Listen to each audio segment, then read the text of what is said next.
আমার বাবা শিক্ষক ছিলেন, আমার বড় ভাই শিক্ষক, এর বড়টার ছোটটাও শিক্ষক, আরবি প্রভাষক, এবং ইদানিং আমার সবচেয়ে ছোটটা যেটা সেটাও নবী আবার কামিল মাদ্রাসার প্রভাষণ হচ্ছে। আর আমি তো 12 সালে হুজুর নিবন্ধন পাস করছিলাম, সহকারী, 13 সালে প্রভাষক, এরপরে চাকরি করছি, 2 বছর বেতনও নিছি। আম্মা বলছে তুমি চাকরি ছাইরা দাও। আমি চাকরি ছাইরা দিয়া, আম্মা বলছে যদি চাকরি করো ওয়াজের মধ্যে তোমার কাঙ্ক্ষিত সময়ের ব্যাঘাত ঘটবে, আবার যদি তুমি ওয়াজ করো তোমার ক্লাসের মধ্যে ব্যাঘাত ঘটবে, সুতরাং তুমি দুই দিকে যাইবা না, তবে তুমি একটা কাজ করবা, তুমি ওয়াজটাকে বেছে নাও।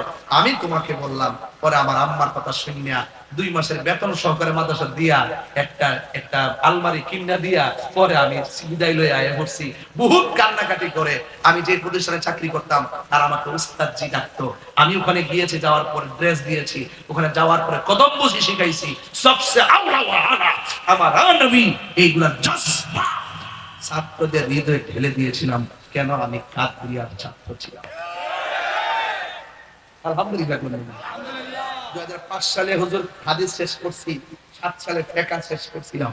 আল্লাহ যেন কবুল করে, আমিন কোন।